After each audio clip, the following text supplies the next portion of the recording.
Good afternoon, everyone, and good morning to those of you on the West Coast, and welcome to our webinar today on the future of HR post-COVID-19, ramp up hiring and reestablish a high-performing culture. My name is Charles Summers. It is my pleasure to be serving as your moderator today. My goal is to make today's webinar as interactive as possible, so we've gone ahead and added a few fun polls to the discussion today.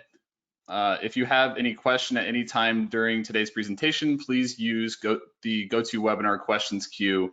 When it makes sense, we'll jump into the questions as we go. We also have a 15-minute Q&A session at the end, so you can hang out with our presenters after the core presentation. If you'd like to reach me about anything Humantelligence, webinar questions, or future webinar topics, feel free to reach out to me directly at charles.summers@humantelligence.com. Or you can also just chat me directly on LinkedIn as well.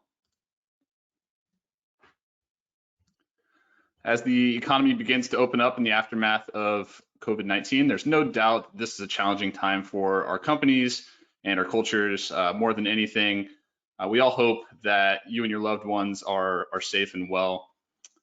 As Humantelligence clients begin to embark on their post-COVID-19 strategies, many have remeasured their cultures and have found that it's a much different looking culture than before the pandemic. We're helping those clients understand their current cultures, set target cultures based on performance or remote work, and using their culture to help attract and identify people who are going to thrive in their organizations and contribute to performance. We're offering everyone on today's webinar the same opportunity via our 60-day trial of Humantelligence. In the trial, you'll have access to the culture assessment, culture analytics, and management module, talent fit. We have a number of plugins for Google Chrome and Slack, website integration, so you can put your culture on your website, our engagement suite. So those things they all come with the 60-day trial of Humantelligence. I'll go ahead and put that, once I'm done talking here, I'll put that link to the trial in the chat. Also, we've created a new tool using our same technology. By going to remoteworkscorecard.com, you can create a free personal or team account up to 10 people, take the 12-minute assessment measuring behaviors, motivators, and ideal work environment, and get a remote work scorecard. That gives you an overall score of 0 to 100 and provides strengths, finds opportunities for improvement, and also gives tailored feedback to help you perform better in a remote environment. I'll go ahead and just kind of pull that up here so you can all kind of see what that looks like. But we've created a website called remoteworkscorecard.com. You can just come right here, enter your email address, hit get started. That'll prompt you to create your Humantelligence account and run you through the 12-minute assessment to get your score from 0 to 100 and your feedback, your personalized tailored feedback. If you'd like to learn more, there's a lot more on this page here. But also we've gone ahead in this little this link up here, resources and articles. We've gone ahead and sourced the internet for the best resources on remote work that we could possibly find. So we've compiled those here in the resources and articles section of this website. So go ahead and check that out when you do have time. At this time, I'd like to introduce you to Humantelligence CEO Juan Betancourt and also co-founder Carrie Leidick. Right now, I'm going to go ahead and hand things off to Juan. So Juan, go ahead and take it away. Thanks, Charles. In today's agenda, we're going to cover the current state of work, some facts and figures to kind of to put a setting to this contextually. We're going to cover the reestablishing a high-performing target culture post-COVID-19 and what that means. And then as you and many companies start the hunt for new talent as the economy opens, we're going to talk about how you can do that in a very action-oriented way, not conceptual way. So that, I think, is going to be the meat to this presentation that you're going to really enjoy. Our co-founder, Carrie Leidick, who was a partner at Hay Consulting for many years, He's going to kind of cover that how-to. So this is definitely not just simply a conceptual webinar today. That third piece is going to be a real how-to by Carrie Leidick. And then we're going to close with Q&A. And then again, as Charles mentioned, to keep it interactive, we're going to have some fun, interesting poll questions that I'm sure all of us are wanting to know, what people think. And I think we have about 200 attendees. So 200 of your peers from probably 160, 170 companies are going to be providing that information today around some remote work information that's happening to all of us. So let's start with the current state of work, facts and figures. So where are we now? So as you all know, and I'm going to go through this quickly, if you watch any news or join any Facebook or chat group, stay-at-home orders have been started to be lifted in almost every state. Some restrictions on business and public places have been eased. I'm in Florida, and we now have restaurants open, golf courses, tennis courts, etc. There's 3 phases based on obviously data readiness and the risk for a second type wave, and it's up to the governor's discretion. And all these states are in different phases, but there is starting to be a reopening. And with that reopening, a lot of companies are starting to think about going back to work in the physical sense of the word as well. But there are a lot of companies still encouraging remote work where possible. I think most of you have read that Twitter is now going to let all employees work remote forever, or at least that's what they say. Google, Facebook are extending working remote until end of the year. And there's a lot of companies anywhere in between that. To find the most up-to-date information for your state, click there or find that website and you can find your information.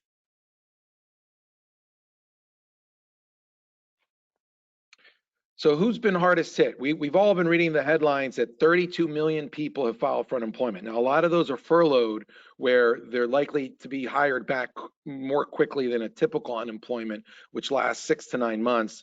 A lot of these will be hired back within 3 to 6 months, so it should be quicker, at least not all of them, but some of them. But who's been really hardest hit? You've got transportation, amusement parks, casinos, clothing stores, basically all retail, restaurants, motion pictures, dental offices. My wife got a message from her old dentist in California. I got one as well this week that they're open for business again. I'm sure many of you have as well. Hotels, sporting, performing arts, all around 40 to 60% of these people have lost their jobs and have been furloughed. So our hearts go out to many of you who, if you're in those industries, your businesses are reeling. Now, this webinar is turning to the next chapter, which is many of you who are in these industries and others on this webinar are now starting to plan and strategize for what's next. When the things do come back online, which it seems like they will, the light is now at the end of the tunnel, and it's not all doomsday these days. You need to start planning because you don't want to be caught not getting to the best people. You want to win this hunt for talent and be ready for when the whistle goes off and you're allowed to hire again. You want to have a strategy and tactics that are going to allow you to get the best people out of those 32 million.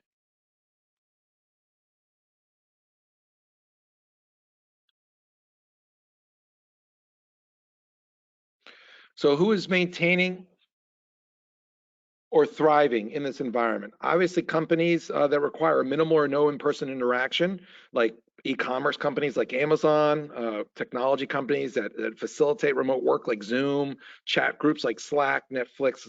Who hasn't?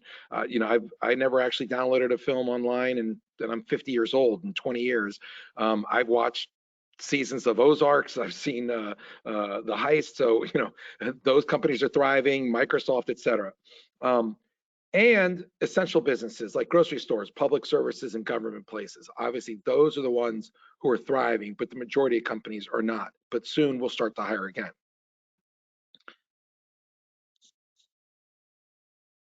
So I think I mentioned earlier that Twitter made the decision to go remote work for good. Facebook and Google are going to start continue until the end of the year. Next. Some last facts and figures, 2 more slides, and then we'll get into, after setting this context, so 2 more slides of facts and figures.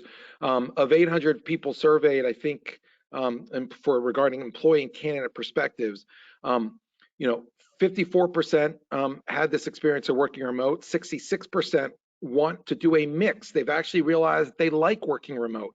13% want to go back to the office 100% of the time, and 20% want to continue only working remote. So on the bell curve, you have 10 to 20% who want to stay going back to work physically, and those want to stay only remote. But you have a big majority of people, 66%, who kind of want to do a mix. Once you get used to it, it actually is kind of nice to save time commuting, to be able to see your family between projects, et cetera, as long as you're productive and can still do what you need to get done.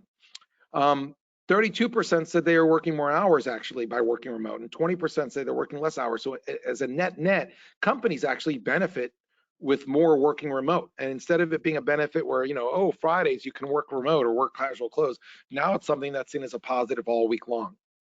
Only 14% said that the productivity was down, and I'm sure that over time, as you get used to it, would go down as well.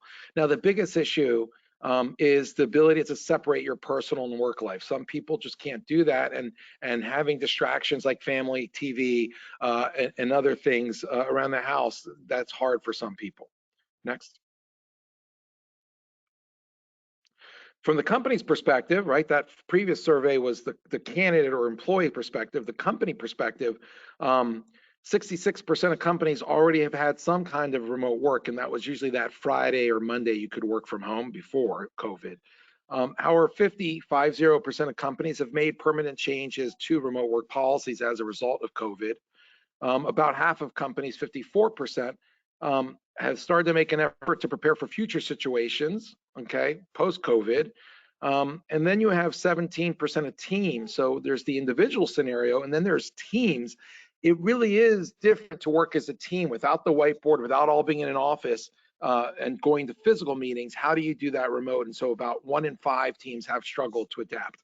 Next. Yeah, and I'll just mention really quick, Juan, the data that you just saw is actually from an article that's in our blog, remote.tools. It's a website that has a lot of different remote tools. Definitely go check it out. There's a lot of startups that are doing some cool things with remote work to help productivity. But they wrote an article that's in our blog. That's what this survey is from. So if you want to read the whole article, just go to our blog. It's all in there. Okay, so we've got our first poll here. So what is your current state of work, working remote or working in the office? Give me just a moment here. I'm going to pull up the first poll. Launch it. All right, so we'll give it about 30 seconds. You should start seeing it pop up here on your screen. Again, the question is, what is your current state of work? So just select one of these. You're working remote or you're working in the office.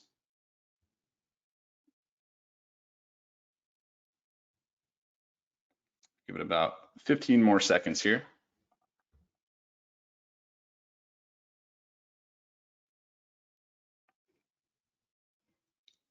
Five more seconds. Okay, I'm gonna go ahead and close it and share the results. So, and Juan and Carrie, feel free to jump in here, but 89% said still working remote. Everybody at Humantelligence, we're all still working remote. Most of us are remote anyways, but not surprising. Most are still working remote, but some of you have started making your way back to the office. All right, we're gonna move into our second question here. Okay, so for those of you who already or who are not currently working in the office, who are working remote, when is your company planning on going back to work in the offices? So it should be distributing, should be popping up here for you in just a moment here. All right. So select one of the following: soon, so this month or next month; Q3, July, August, or September; Q4, October, November, December; maybe it's early 2021, or you've already made the decision to never go back. All right, we'll give it 5 more seconds here. All right, you're gonna go ahead and share the results here. So 29% of you said soon, so this month or next. The overwhelming majority said Q3, so July, August, September. Q4, about 14%, October, November, December. Early 2021, so you'd be in that same bucket with Facebook and a couple of the others that have already announced that, 3%. And then 5% have already said that they're never going back. Okay, we'll move on to the next question here. We'll do these next two pretty quickly. All right, will your company let employees stay working remote at least part of the time? Select one of the following: yes, no, or maybe. We'll give it 15 seconds here.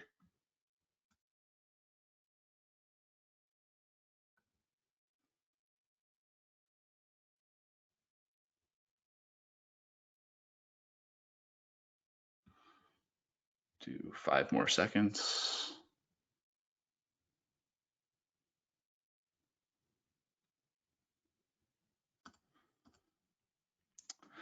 Okay, so most of you either said yes or maybe, but a very low percentage said no, that you're not going to let employees work remote. So that's definitely eye-opening response there.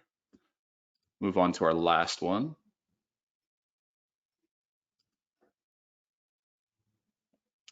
So if you answered yes to that last question, if you answered no or maybe, don't feel like you have to answer this one. But if you answered yes, what percentage do you estimate will stay remote of your employee base? Less than 5%, 5% to 20%, 21% to 50%, or greater than 50%? We'll give it about 10 more seconds here.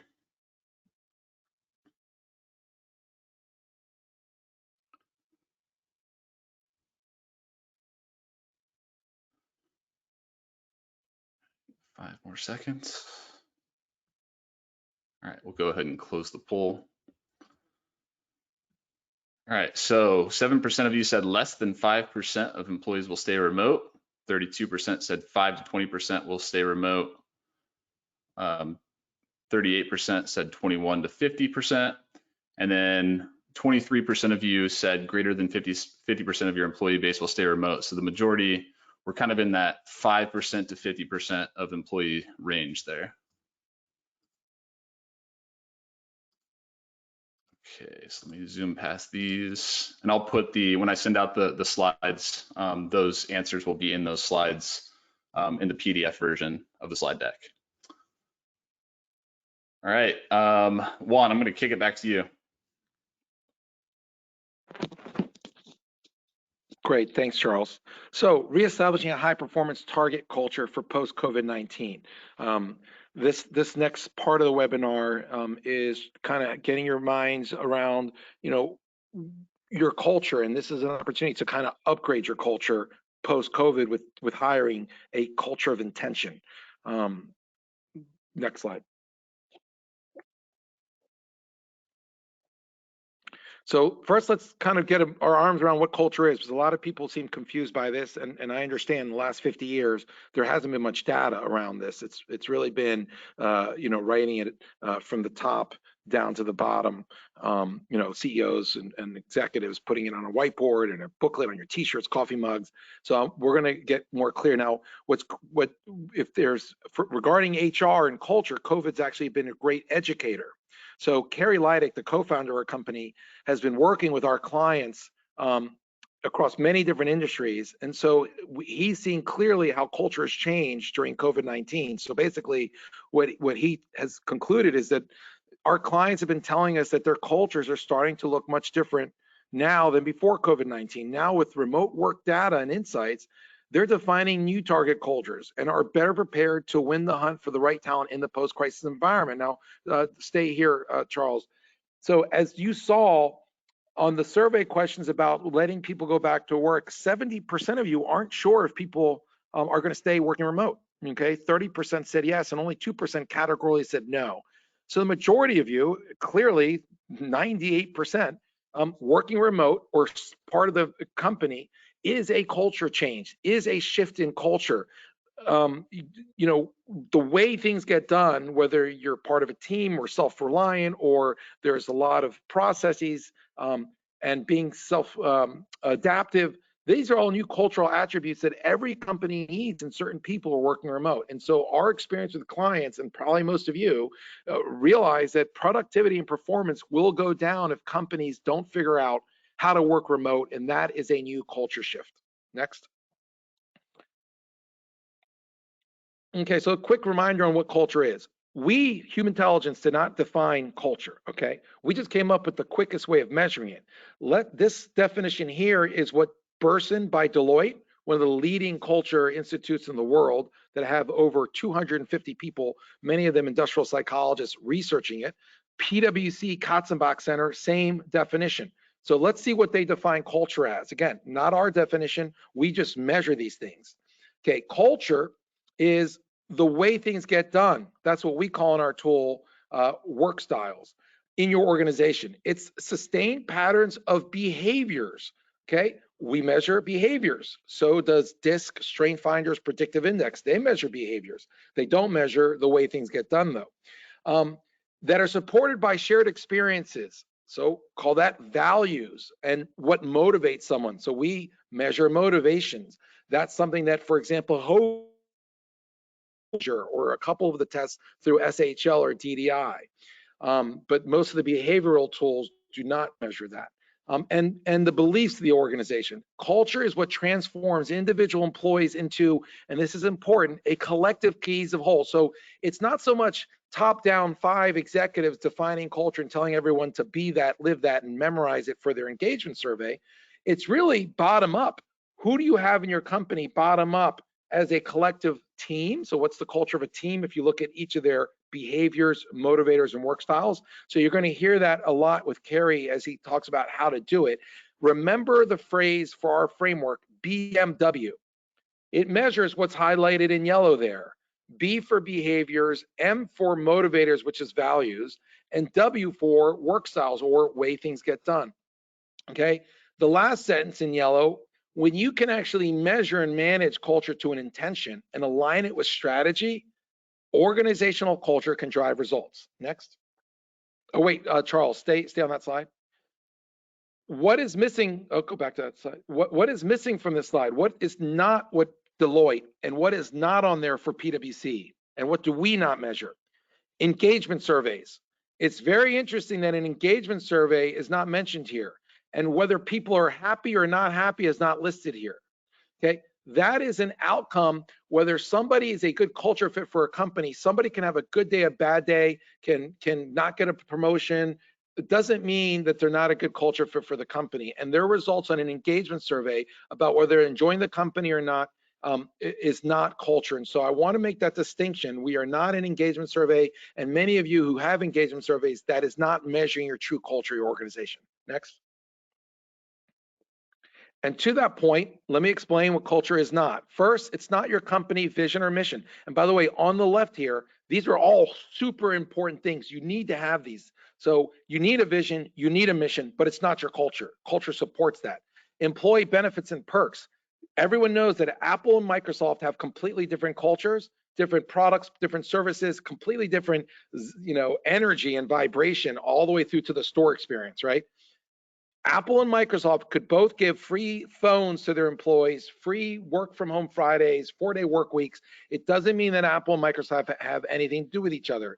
Now to engagement surveys, both Microsoft and Apple could give Glint, Perceptix, or Qualtrics, 3 very well-known engagement surveys to all their employees and find out the same exact results. They could find that 50% of employees are super engaged, would recommend the company to a friend, love their boss, love their projects, are super happy. 25%, it's just a job. I get paid, so I go to work, I leave, I don't work more than 39 hours and 59 minutes, right? And then 25% at both companies on the same results could say, I hate this company, I hate my boss, etc. Now, this is an extreme hypothetical, but someone explained to me, and someone explained to Deloitte and PwC, how Apple and Microsoft, despite having the same exact results in an engagement survey, how they actually have the same culture. It's actually laughable. No, they're completely different. Engagement surveys are not getting to culture. They're very important to do to know who's happy and who's not, but it's not going to identify if you have the right people in the right jobs to align with your culture of intention, team by team, division by division. And the last one is leadership. Leadership's really key here, right? Everybody knows that.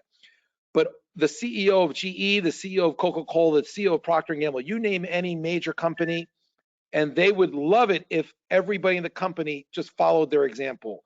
Culture is not as simple as hiring a CEO and letting it trickle down. Leadership culture hits on your team level, but Uber, when they fired their CEO, who was a real bad guy, did not change the culture for 24,000 people around the world over the next 7 months. And they've done surveys and people do not feel the culture's changed at all. Maybe the direct reports to that CEO, especially the women, given his issues, have felt a huge culture shift in their team, but not at the company. And then everybody has these aspirational cultures in the bottom left. And that's good to have that. But what is really culture? Next. It is your people, their psychology, and the work environment they create and reinforce at every level, specifically at the team level, and what you can measure. And for the rest of this webinar, Carrie is going to talk about it. What you can measure are very tangible things. BMW framework, there are 8 behaviors, whether someone or a team or a company is more stable versus change-oriented, 12 motivators, whether they're more service or innovative driven and motivated by those elements, and 8 work energizers, whether they're more systematic or creative. That is what defines culture. We did not come up with those 28 things. We just came up with the fastest test to measure them in the cheapest way. Next, and I'll let Carrie take it from here now on the how-to on this section of the webinar. Thanks so much, Juan. I think it's really important to look at those contextual data points and look at, for yourself and in your own organizations, what's relevant for you and your teams and your coworkers. What I found actually pretty surprising from the polls was that we see about 3/4 of the participants today saying that people will be going back to work by the end of September. I mean, back in the physical work environment, kind of coming back into the office. But about 1/4 of you say that, or you'll have about 25% of the workforce that will remain remote, basically permanently, which is actually a pretty big change since when we looked at that back in April. So this is a moving target as you look at that remote work balance or split that you're facing. I would also challenge you to think about other ways that the environment, that competitors, that the market is changing that will impact your strategy and the organization culture that you need to create in order to both compete in the market but also compete for talent as the economy comes back and as organizations start hiring. Now is the time to get ready for that and to get clarity about what you need to be looking for. So the problem that I'm challenging you all to think about is, what is different today and what will be different in the next few months that you really can't count on the old data and the old biased perspective that perhaps your current leaders have, that people who are thinking about getting back to the so-called normal way of doing things. I just don't think it's going to be going back to normal. They're going to be permanent changes, and recognizing what those are and then building them into your new target cultures is going to be so important for aligning your talent strategies and your culture with your business strategy. And as Juan highlighted, that's the key to success. So let me walk through pretty quickly 4 very easy steps. Well, I shouldn't say easy, they're simple steps. And if you follow them in order, you'll find success, in whatever role or team that you're looking to build out in your organizations. First is to start with the measurement. So a very simple framework where you can collect the behaviors, motivators, and work energizers from the current employees. And understanding that at the root level is the foundation of everything to come. And it only takes 12 minutes to complete a short assessment. Everybody who participates gets immediate benefits from that by building their own self-awareness, and they can start to look at their team members, and we'll look at that later about what that looks like. But second, what you want to do then is define the relevant performance metrics for roles and teams, so that you're making sure that all of that is up to date and it's more clear than it ever has been, especially in the remote environment. Because in the remote work environment, what you have is a need for measuring outputs rather than measuring activity. So having performance measures defined by roles and teams is going to be also foundational for making sure that your talent strategies are aligned. The third step is to identify the critical behaviors, motivators, and work energizer factors of the people who are performing well in those roles in those teams. The people who are your high performers or even your high potentials 6 months ago may not be the same high performers or high potentials in the new reality. So it's going to take identifying certain factors. Now, a great example is people who thrive in a remote environment are often quite different from the people who need the support of a very close work environment where they have day-to-day contact with their colleagues and their managers.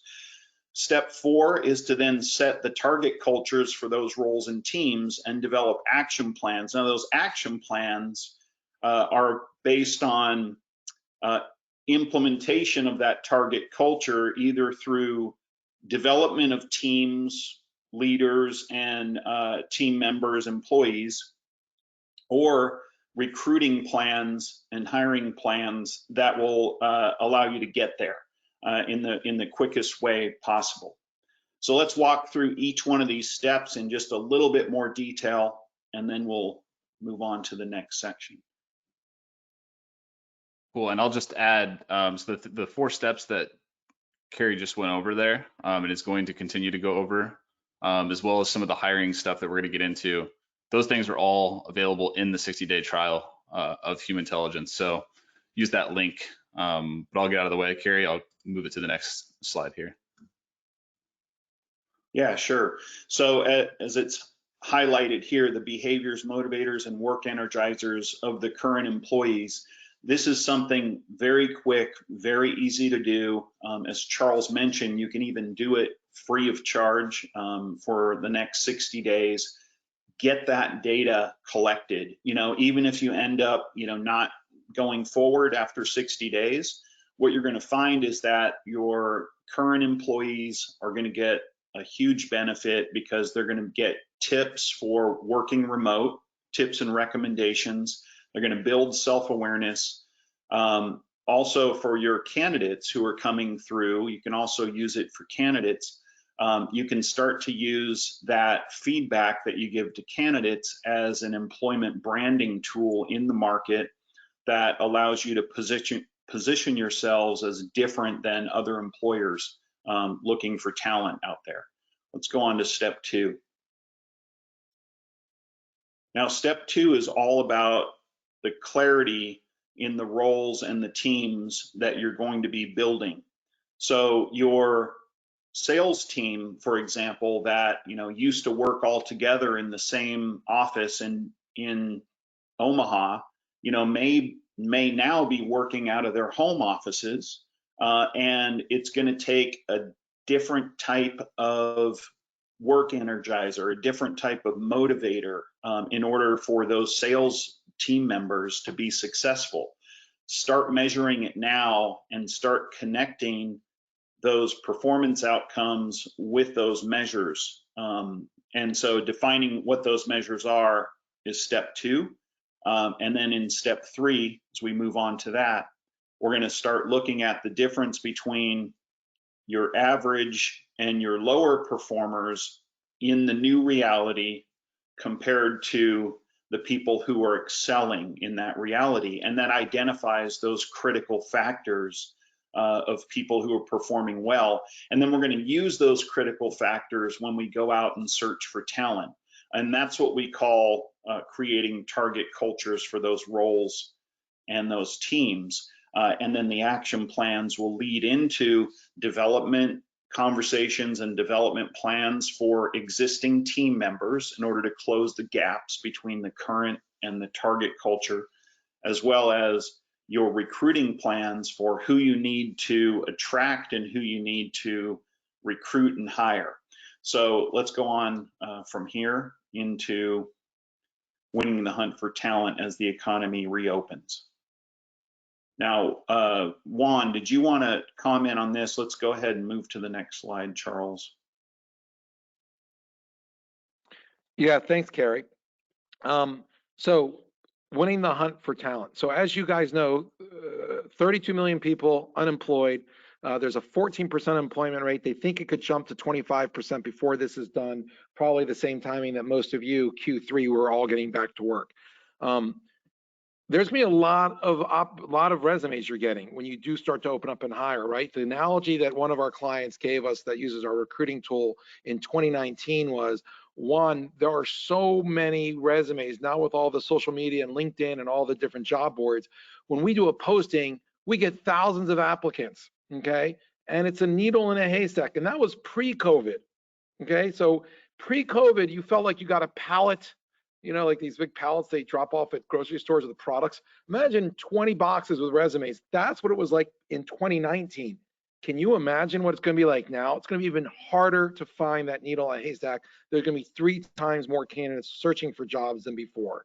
So to get the best talent for your organizations, when you start hiring again, you need to start by reestablishing and defining what your culture is based on a measurement and what you want through intention. And maybe it's half of the people need to be able to work remote well, or a third, and you really need to take this opportunity to upgrade your culture. And now there are tools that help you do that. Next. The quick insight here is, this is going to be a phase in the world of the future of work where the employer has the power, where it's an employer-centric market. Companies will have leverage and can choose who they want. So don't just quickly hire whoever applies first, right? We all know on LinkedIn that the first 3 days you're getting a lot of crappy quality candidates and it fills up your inbox with hundreds of applicants. But if you're patient, you often get the best people 2-3 weeks later. Same thing with this. Now is a great opportunity for you to get ready to choose the best talent, and in so doing, align your culture with your business strategy.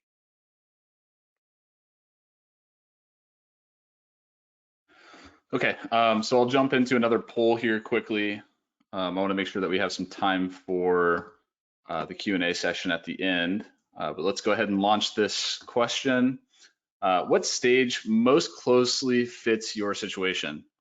Select one of the following. So currently still going through layoffs, so still laying off people. On hold, so everything's on hold, planning to reopen, but hiring is still on hold. Planning for hiring again within the next 3 months. Starting hiring back for furloughed employees, so those that were furloughed have started being hired back. And then the last one here is growth hiring, so for those of you who've been kind of hiring the whole time.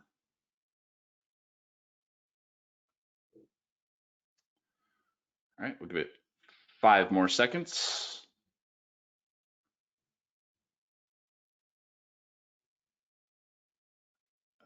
Okay, we're going to go ahead and close the poll and share the results. So again, what stage most closely fits your situation? 3% still doing layoffs, 41% on hold. So most of you are on hold. Planning for hiring again within the next 3 months. So both of those are kind of similar categories. So almost 70% of you kind of in that holding pattern. 3% started hiring back furloughed employees, and then 25% growth hiring. So still hiring, as much as ever. So we'll go ahead and hide those results. And Carrie, I believe you're going to kick things back off here.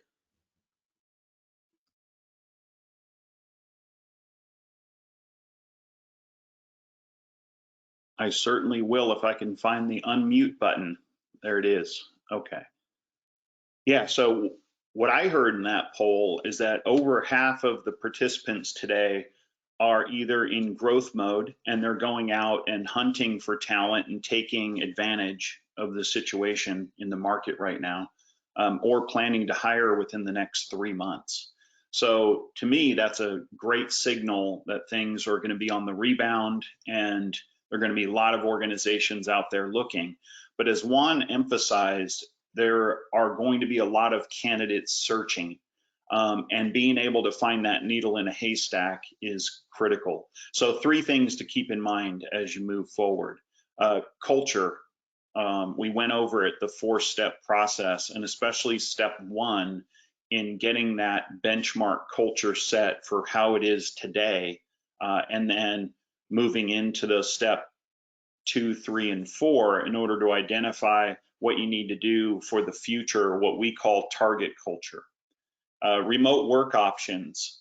So now you can hire the best person for the job, regardless of location, but keeping in mind the people who are going to be effective working remotely are not necessarily the same people who are highly effective in the office environment. And just so happens that Humantelligence has a remote worker profile that we can predict and analyze people who are better suited for those remote or more isolated environments who can thrive in that. And then moving quickly is going to be key. The people on the webinar today, the more than half of the people who are out in the market hiring and hunting for talent today are ahead of the game. So the other half of the people should be thinking about that now, so that when you are ready to start hiring, you've got your systems in place in order to be able to execute as quickly as possible, because the early bird is going to get the worm when it comes to the best talent in the market. So how do you hunt for the best talent post COVID-19 or get ready to do that? We covered the first 4 steps to reestablish your target culture. The second step is to identify your open roles. I think that's going to be relatively easy, tactically speaking, but strategically, the roles that you're going to be looking to open in the next few months, may be completely different roles, completely different jobs. So defining what those roles are and how they fit into the organization's design and structure and link to the strategy of the organization is critical at this phase. And then creating job objectives. Now, job objectives is different than job descriptions. So it relates back to what I described in clarifying the business outcomes that you're looking for in the roles and the teams. The job objectives are the outcomes that the job is expected to produce. So not the activities of the job, not the tactical things that the person in the job does, because that may change over time. But the job objectives and what the jobs are expected to produce should be related to what the team needs to produce and what the division or the department needs to produce and the overall company. That's how you connect those open roles back to the strategy of the organization. And then you need to source and attract the right candidates, which is to use your target culture to appeal to the right candidates, and then filter and select the right people for your target culture. And there's a way to actually do that using metrics and measures of using the BMW framework to find those best fit candidates, which you can predict success for. So why don't we move into, there's a recap. Now the recap is there for you to just follow when you get these slides in your email. We're now past the 3/4 of an hour into the webinar, so I want to leave plenty of room for Q&A. In fact, at this point, I'd really encourage you to think about the problems that you're facing specifically for your organization or for yourself or for your team, and put into the chat, put into the webinar chat, or ask a question in the Q&A of the webinar, and let's get it down so that we can capture that. Really interested to hear, excuse me, what you're facing right now, and then we can start to address those questions. If we don't have time today, over the next 12 or 13 minutes, we can follow up and get you some answers. So that step 2 is identify the open roles and create job objectives.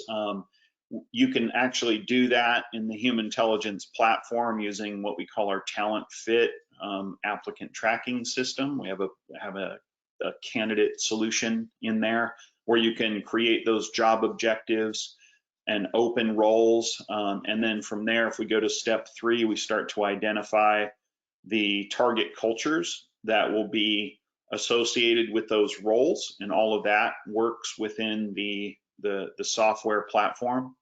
And you define using some cool graphics and looking at the different people on teams that you're going to be hiring for, and looking at broader trends across the overall organization. What are those cultural characteristics that are there today that you need to transform into the future to meet the future? Let's go to the last slide. I just wanted to quick show this. Yeah, that's great. If you'd like a good example of how some of our clients are displaying their culture, how they're actually using Humantelligence and integrating that on their website, Georgian Partners has a good example. So if you go to their website, georgianpartners.com/careers, you can see that there. And you can also see it on humantelligence.com. We're very transparent about the culture of our own team, and you can see our culture charts there. So then you filter and select the right people for your target culture. And this is where you're starting to remove the subjective bias that's inherent in the interview process, so that you're going to the data first about predicting performance, rather than using your interviewers or your hiring managers' gut instincts, which we know from the literature that is not very predictive of performance on the job. So what we're aiming to do is focus on performance predictors, increase diversity and inclusion in your candidate pools, and bring in the right people that will bring your target culture to life for the future. So in a nutshell, that's what Humantelligence does with our clients. So Charles, do you want to take it from here? Yeah, perfect. So that really brings us to the end of our core presentation there. So really the big theme is make sure that you're measuring your culture, remeasuring your culture, so you can kind of see what it looks like post COVID-19. So once you've done that, set your target cultures. That'll help you reestablish your target performance culture, and then you can kick everything over to the hiring side, and that'll help you win the hunt for talent. And you can do that through our 60-day free trial. That's available. I put it in the chat. So if you want to go there and see what all you can get with that free trial, it's open to everybody that's on this call today. And then I'll just kind of move over to our questions section here. And actually, one person just asked me if they can access the remote worker profile, and so I'll just quick answer that. The answer is yes. There's a couple of different ways that you can get to that. Either if you want to do it for yourself, if you want to do it for 10 people, just to get your remote worker profile and your personal score and your personal feedback or your team's feedback, you can go to remoteworkscorecard.com, and you can get that for up to 10 people or just yourself, or use the link that I put in the chat box. That's going to be your best bet for a bigger team. You'll have more functionality in our actual platform, which has the remote worker profile built in, so you can measure and benchmark everybody against that, all current employees, candidates, things like that. And I actually had another question come in about how you can find the best remote workers and make sure that they're going to be productive You know, I can talk about our tools and you know, the things that we can do specifically at Humantelligence to help you with that and find those benchmarks for a remote worker. But there are some things that are going to be unique to your organization that you should look at. So I think, you know, Carrie, Juan, I'll kick it to you to kind of answer the second part of that question. But in general, how would you, you know, in this new environment, looking for, you know, knowing that 66% of people that want to work remote at least part of the time, how can you find people that are going to be productive and engaged in a remote environment? Carrie, go ahead and take that one. Sure, I'll take that one on. You know, there are really two key factors when you look at the psychological profile of somebody who can be most successful in a remote or isolated work environment. It has to do with how much need they have for affiliation and how much need they have for structure that's provided by the environment versus structure they create themselves. That all can be measured very quickly. And so you want to find people who have a lower need for day-to-day, face-to-face interaction with their coworkers and their manager, and people who have the ability, natural tendency to create structure, process, and systems for themselves in the absence of those in the work environment. Those are two simple things to look at. It's a little bit more nuanced than that as you go deeper, but those are two key factors that show up in our remote work profile that can be measured very quickly. The other thing to consider, especially when you're looking at hiring, is experience with remote work situations. Let's say that you're looking at a candidate who may not have a great profile when compared, you know, to the benchmark profile of a remote worker, but they have a lot of experience working remote. They've developed kind of countermeasures or ways of dealing with their natural tendencies that makes them effective.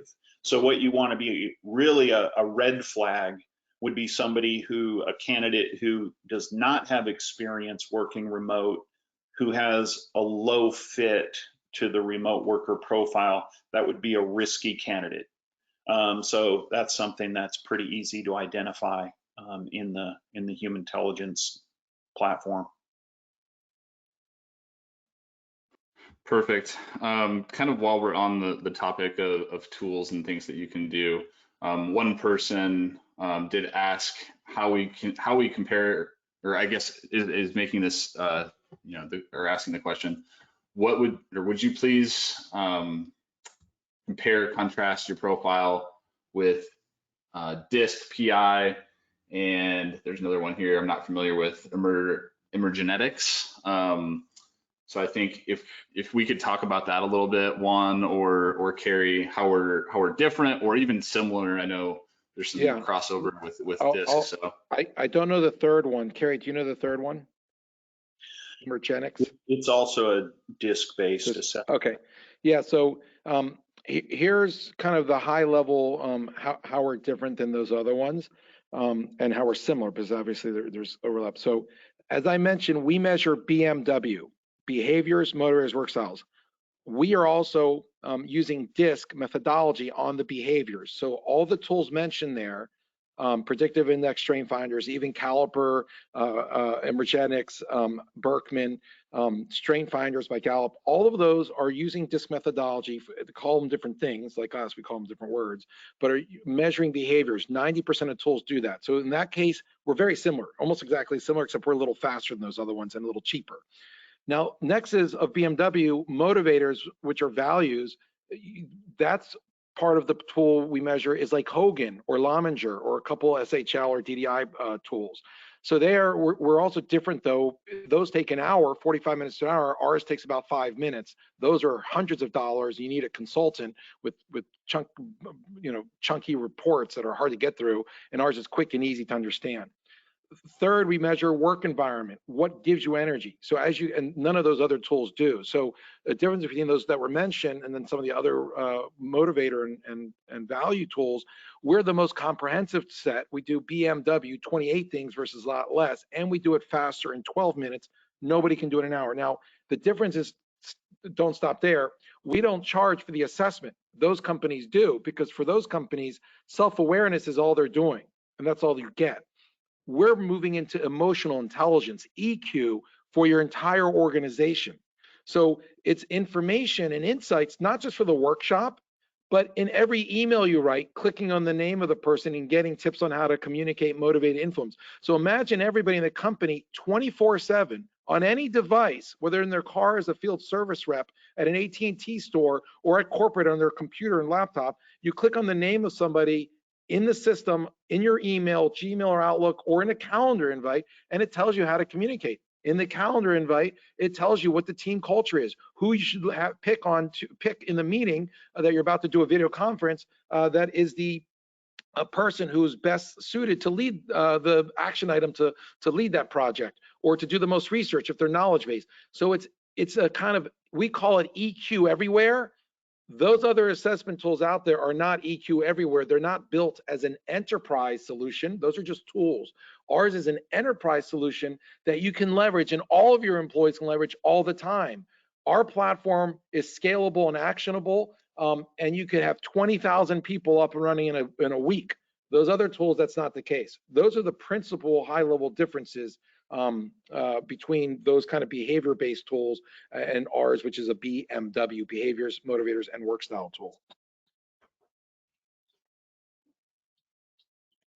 Yeah, and Juan mentioned that plugin. So sorry about my flooded inbox here, but Juan mentioned that tool, that plugin. So that's what I'm showing here. You can actually see, you know, I'm going to write an email to Juan. I can bring up all the tips for communicating with him.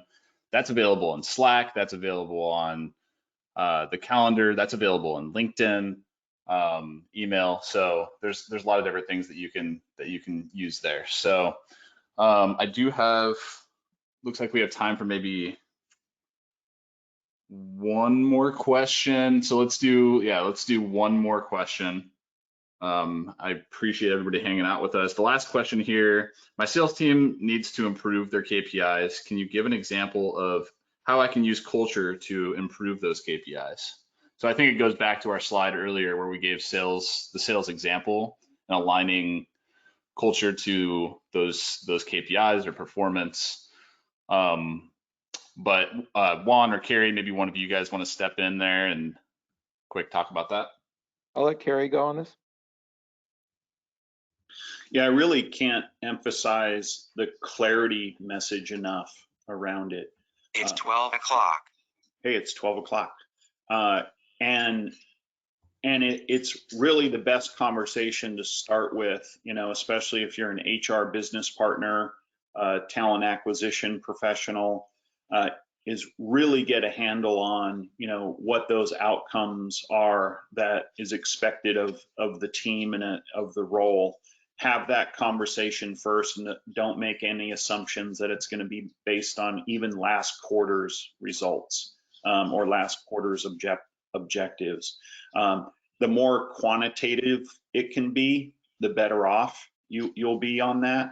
But there are some roles that, you know, you just can't quantify because like an HR business partner that provides service to the organization, sometimes it's difficult to quantify the KPIs on that, but still identify measurable outcomes, even if they're qualitative, you know, like customer service outcomes and that sort of thing.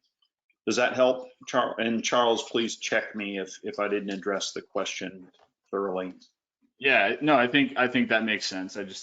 I think that, you know, it all comes down to, you got to measure your sales team. You've got to, you know, take that information and align it with, you got to look at the top performers according to that KPI. And then you've got to look at the profiles of those top performers, the low performers, and then create a target culture based on that. And I think that's how, you know, what, like Carrie said, I think that's how you do it. But, you know, something that you can do in the trial. But we have a question here about how does a person's HT profile change over time? It definitely changes. Performance changes over time. But Carrie, maybe one thing you could just quick chime in on is how often do you recommend getting measured or measuring employees? The best practice around that is to retake the profile once a year in a stable environment. And then when you do have changes, both or either at work or at home, you might have gotten married or had a child. There are life circumstances that would cause you to reevaluate your ideal work characteristics, your life priorities, even your values to a certain extent, and keep your profile up to date, after those life changes happen. Also changes at work, like a promotion or becoming a first-time manager, changing departments, that sort of thing. That should prompt a reevaluation also. But it's a good idea to keep it up to date, once a year, every 18 months, something like that. Perfect. So that's I appreciate your help on that, Carrie and Juan. So thank you to both of you, both of our presenters today. We've kept you all 3 minutes over the hour, so I appreciate, there's 100 of you that stayed on with us after the hour. So I appreciate you staying on and listening to our Q&A session. If you have any questions, please feel free to reach out to me directly at charles.summers@humantelligence.com. There's a handful of you that we didn't get to your questions. I'll reach out to you directly as well, and we'll address those questions. But I just want to say thank you. Go check out the remote work scorecard. Go check out the 60-day trial. We're looking forward to working with you going forward. So we'll have another webinar on this same topic. So if you had anybody on your team actually that missed this webinar, we'll have another webinar next week for those people to come and see this one again. We'll also have a recording that goes out to all of you, so you can feel free to pass that along as well. But we'll have another webinar on the same topic in the form of a panel in probably 3 or 4 weeks with some industry experts. So look out for emails there. And again, let us know if you have any questions. Charles, thanks again. Yep, Charles, go ahead. Speaking of thank yous, I just wanted to acknowledge, you for the effort that you put into this and putting all of this material together for us at Humantelligence and for getting it out to the audience that we've had today. You've done an amazing job with pulling this together in a short amount of time and made it really easy for me and Juan to work on it and contribute. I think it's been awesome, and I just wanted to acknowledge you for that. So thanks. Great, I appreciate that. All right, everybody. Thank you. We'll see you next time.